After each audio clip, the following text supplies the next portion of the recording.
Welcome to the Retaliation Realm channel. We hope you enjoy today's story. My name is Laura. At 45, my life was a testament to what hard work and independence could achieve. Over $10,000 a month wasn't just a number, it was my declaration of success in a high-stakes game. Back when I was knee-deep in the MLM hustle, making a name and solid cash for myself, Tom came into the picture. He was all charming and smart, totally taken with the way I managed my business and independence. That seemed to draw him in like a moth to a flame. He started showing up more, offering to help out with business stuff or just to grab a coffee. I wasn't looking for anything serious, mind you. I liked my freedom, like making my own rules and breaking them if I felt like it. But Tom had a way about him, a persistence that wasn't pushy but kind of endearing. "You're not like most folks I meet in this gig," I told him once over coffee. "Most guys run for the hills when they hear network marketing." Tom chuckled, taking a sip of his coffee. "Maybe I like the view from the hills. Gives me a chance to see who's climbing up to meet me." It was this blend of humor and sincerity that drew me to him. Our meetings became more frequent, and Tom's interest in my world grew. He asked real questions that made me explain my business in a way I hadn't even considered. It was refreshing, invigorating, and dare I say, flirtatious. We'd sit and chat about everything under the sun, and it wasn't long before he started talking about his mom. Now, I've always been close to my own folks, so hearing him speak so respectfully about his mother caught my attention. It wasn't just talk, you could tell he meant every word and held her in high regard. "Yet my mom's the real deal," he'd say with a kind of pride that lit up his face. "She's been through a lot, raised me all on her own. She's my rock." Hearing that stirred something in me. I've seen my own parents stick out the tough times, their love and respect for each other are constant through it all. I guess that's what got me seeing Tom in a new light. So when he asked me to marry him, it wasn't the grand gesture or the promise of a life of ease that got me to say yes. It was the simple, honest love he had for his family. We got hitched, and those first few months were something out of a dream: laughs, late-night talks about where we wanted our little empire to go, and impromptu getaways just because we could. I was genuinely happy, thinking I'd found someone who got me, who respected my hustle and had my back. After the initial bliss of our unconventional meeting and the whirlwind romance that followed, settling into married life with Tom brought its own set of challenges. One thing that started to stick out was Tom's relationship with his mother, Carol. It wasn't just close, it was suffocatingly tight. They were on the phone multiple times a day, and our weekends were monopolized by visits to her place. It started to gnaw at me, the extent of his attachment and the expectations it placed on us, especially me. One Saturday morning, as we were gearing up for yet another weekend at Carol's, I couldn't hold my tongue any longer. "Tom, do we have to spend every weekend doing chores at your mom's? I mean, doesn't she have anyone else to help out?" Tom looked at me like I just suggested we mow the neighbor's lawn. "Laura, she's old, and it's just us. Who else is going to do it?" he said, frustration bubbling. "But it's every weekend. Don't you think it's a bit much?" "I've got stuff I'd like to do too, I replied, my brow furrowing as I crossed my arms, a clear sign of my own frustration. He was digging in. "Look, Laura, she's my mom. She's always been there for me, and now it's my turn," he said firmly. I thought he'd understand, but the conversation was going nowhere, a stalemate between his unwavering loyalty to his mother and my growing resentment towards the situation. It was a red flag flapping furiously in the wind of our relationship, but I chose to ignore it, convincing myself it was just a phase. As weeks turned into months, the red flags multiplied. Tom's sarcasm about my work began to surface more frequently. It was subtle at first, almost playful, but there was an undercurrent of disdain that I couldn't overlook. One evening, after a long day of video calls and client follow-ups, I settled next to Tom on the couch, my laptop still warm from use.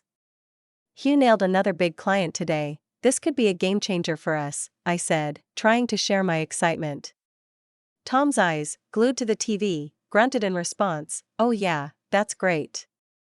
But don't you think it's time you considered a real job?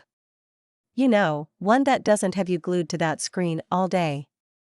I bristled, my enthusiasm cooling into annoyance. A real job, Tom? This is a real job. I'm making more than we'd ever dreamed of. What's not real about that? I shot back. He shrugged, not meeting my eyes. I don't know, Laura. It's just all this network marketing stuff seems a bit dodgy, doesn't it? The word stung, a slap to everything I'd worked so hard to achieve. Dodgy? You know what, Tom? Maybe you should spend a day in my shoes before you start judging. The conversation ended there, but the tension lingered like a thick fog between us that didn't dissipate. Tom's inability to value my career, coupled with his abnormal attachment to his mother, left me feeling isolated in my own marriage. The red flags were no longer just flapping in the wind, they were blaring sirens warning me of the storm ahead. Yet, I pressed on, hoping for a change, clinging to the memories of our early days. But as time passed, it became increasingly clear that Tom's loyalty was split in a way that left little room for us, for me. The endless weekends at Carol's, my mother-in-law's place, had turned from a mild inconvenience into a full-blown chore. Every visit was the same routine: sit at the dining table, listen to Carol's lectures on housekeeping and the importance of saving every penny, and watch Tom hang on to every word she said as gospel. It was like stepping back in time, and I was wearing thin. One such afternoon, as Carol went on about the virtues of homemade meals over eating out, Tom chimed in, his voice laced with that now familiar sarcasm. Yet, Laura, maybe you should take a page out of her book. All that time on your computer, and what do you have to show for it? A strange business that no one understands. I felt my cheeks burn, a mix of anger and embarrassment. Tom, we've been over this. My strange business is paying our bills, and then some. I'm working, not playing around on the internet, I retorted, shooting a look at Carol, who wore a smug expression. A real job doesn't have you stuck at home all day. It's about getting out there, dealing with real people, not just numbers on a screen, Tom jabbed, echoing his mother's outdated views. Feeling isolated and misunderstood, I decided to seek refuge with my parents. Their reaction to Tom's criticisms was a mix of anger and disappointment. Laura, it's clear he's jealous, my dad said, his brow furrowed in concern. Envious because you're succeeding without having to trudge to some office every day. Don't let his insecurities drag you down, my mom added, nodding, her hand squeezing mine. With a renewed sense of resolve, I returned home, hoping to clear the air with Tom. But what awaited me was far from the reconciliation I'd hoped for. Tom was livid, pacing the living room like a caged animal. So you ran to your parents to complain about me, about us, he accused, not even bothering to greet me. Taken aback by the intensity of his anger, I tried to reason with him, but he wouldn't hear it. No, it's always about sides with you. Your business, your money, your parents. What about me, Lara? When do I get to be a part of this marriage? He demanded. Eventually, the tension cooled, and we found our way back to a fragile truce. But the cracks remained, widening with every sarcastic comment, every dismissive gesture. The air was thick with tension, the kind that settles in your stomach like a bad meal, as we sat around Carol's cluttered dining table once again. Tom and Carol were in their element, a duo of traditional views and thinly veiled jabs at my expense. Today's topic of choice once again veered towards the proper roles in marriage. Well, you know, Laura, Tom started, his voice laced with that familiar patronizing tone. Mom's right. There's more to being a wife than just making money. Maybe it's time you started focusing on what really matters. I clenched my fists under the table, my patience wearing thin. And what, according to you, really matters? Cleaning, cooking, being at your beck and call? Carol jumped in, her voice sharp. Exactly. It's about making a home, caring for your husband, and not being glued to a screen all day. I know plenty of women who'd be more than happy to take your place, ones who understand the value of a proper marriage. The audacity of her words struck a nerve. Oh, is that so? I shot back, my voice rising despite my attempts to keep calm. You think you can just replace me with some Stepford wife who fits your outdated idea of a proper marriage? Tom's allegiance was clear as he nodded along with his mother's cruel suggestion. Laura, you're missing the point. It's not about replacing you, it's about what's best for us, for our family. Best for us or best for you and your mother? I countered, feeling the weight of their united front. Since when did our marriage become a three-person decision? The humiliation of being openly discussed as replaceable, as if I were nothing more than a poor fit in their perfect world, was a new low. Feeling cornered and outnumbered, I struggled to maintain my composure. I pushed back from the table, my chair scraping loudly against the floor. You know what? If you are so convinced you can find someone better, then maybe you should, I spat out, the hurt evident in my voice. Tom looked taken aback as if he hadn't expected his words and his mother's to cut so deep. But the damage was done, the line drawn in the sand. I thought marriage was about partnership, support, and love, not constant criticism and unrealistic expectations, I said, my voice steady despite the turmoil inside. There was a heavy silence, one that spoke volumes about the state of our relationship. As I walked out of the room, the sound of my footsteps echoed a resolute declaration that I wouldn't be belittled or demeaned any longer. After the last blow-up, I was done with the weekend cleanups at Carol's, done with the demoralizing. Tom tried to guilt-trip me about it, calling me selfish, and saying I didn't care about family. But I wasn't having any of it this time. I had reached my limit. Then came the day that broke the camel's back. I noticed our joint account was bleeding money, a lot of it, money we'd been scrimping and saving for a new car, our dream car. My heart raced as I logged into our online banking, only to see a massive transaction that nearly wiped us out. I confronted Tom the moment he walked through the door. Where's the money, Tom? The car fund, it's practically gone, I demanded, my anger barely contained. He couldn't look me in the eye. I had to use it for something important. Important? What could possibly be more important than what we'd been saving for? I shot back, fuming. It's for Mom's trip, her dream cruise to Europe, he mumbled out like a confession. I was stunned into silence for a moment. You used our savings for a cruise without even asking me? I couldn't believe what I was hearing. Tom finally faced me, his expression a mix of guilt and defiance. I thought you'd understand. It's her dream. Her dream? What about our dreams, Tom? What about our plans? I was shouting now, my voice echoing off the walls. He had no answer, just stood there looking pathetic. That's when I decided to take matters into my own hands. I called Carol, hoping, maybe foolishly, that she'd see reason. Carol, this has to stop. Tom used our savings for your trip. This is a mistake, you need to cancel it, I said, trying to keep my voice steady. Her laughter over the phone was like acid. Cancel? Why would I do that? It's a gift for my son. And as for the money, dear.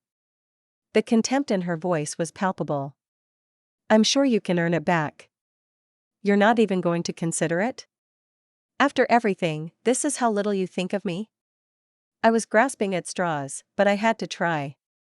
Listen, darling, I'm not refusing a trip of a lifetime. And if you're not happy, well, Tom's already prepared for that too.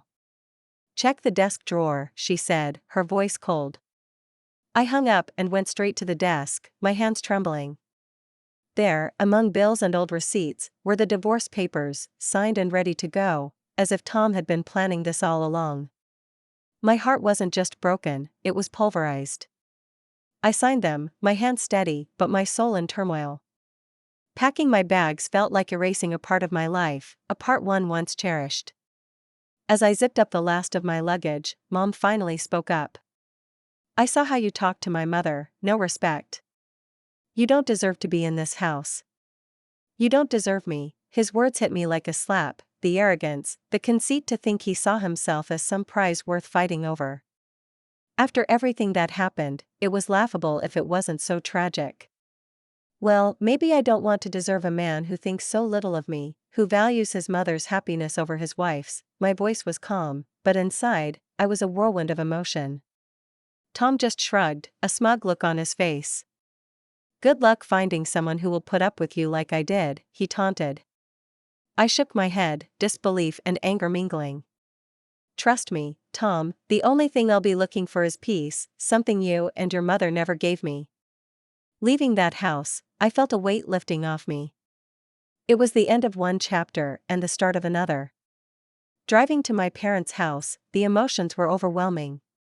But as soon as I saw the familiar front door, a sense of relief washed over me. This was home, this was where I belonged. My parents were shocked at first, but their support was unwavering.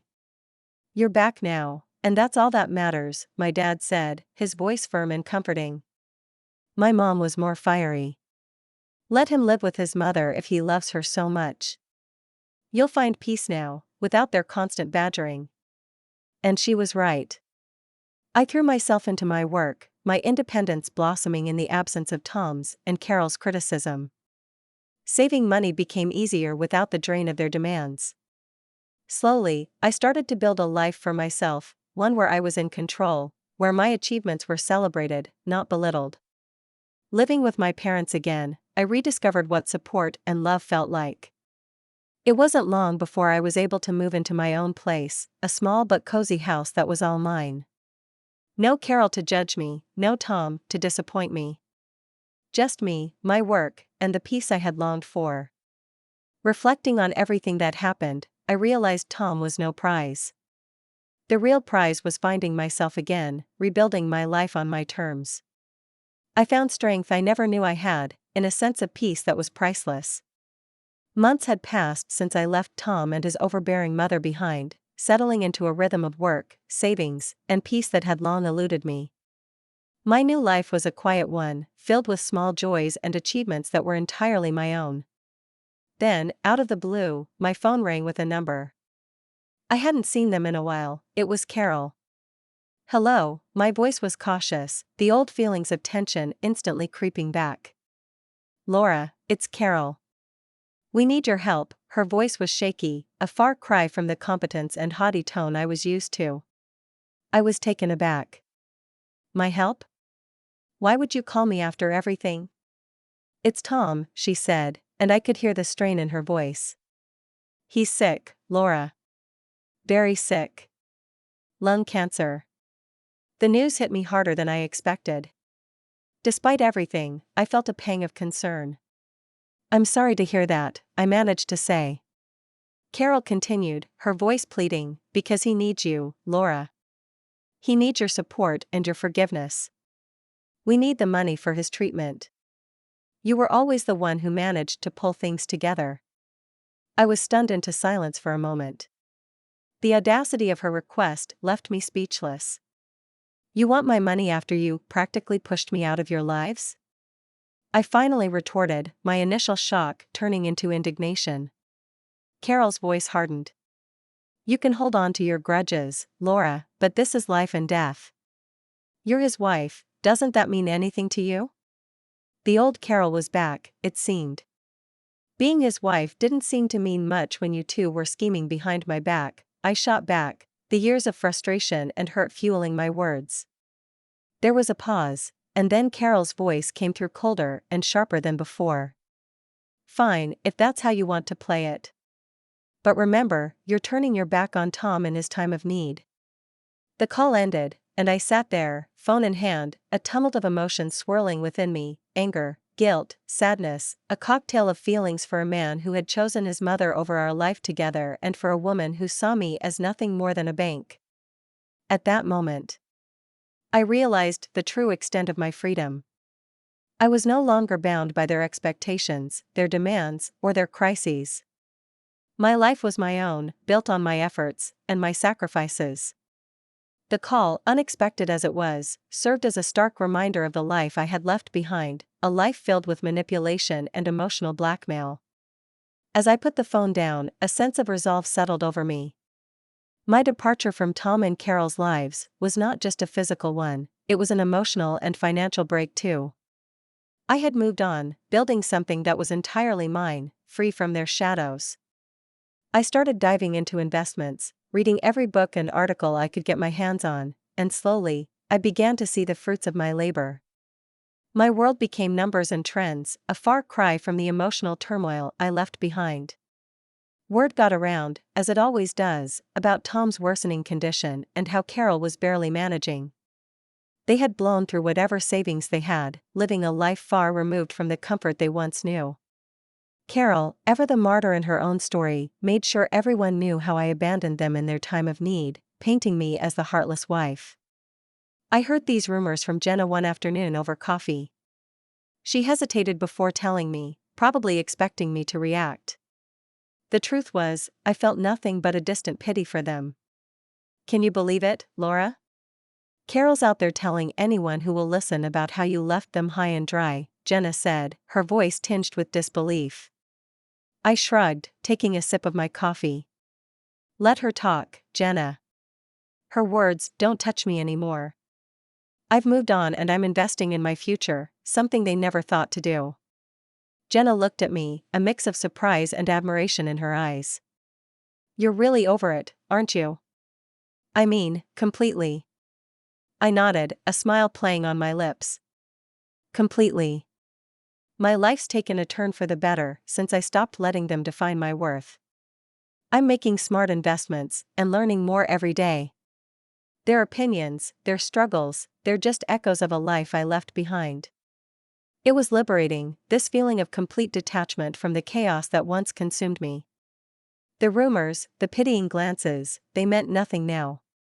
I was building something lasting, investing in myself and my future. The contrast between my growing stability and their dwindling fortunes was stark, but it was the result of choices we each made.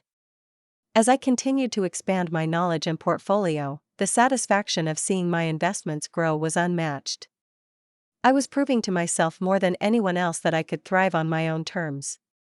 The independence and financial security I was building were my true vindication, far removed from the petty squabbles and desperate gossip of Carol. One evening, as I reviewed my investment portfolio, the growth and progress reflected in those numbers filled me with a sense of pride. This was real, tangible proof of my resilience and foresight.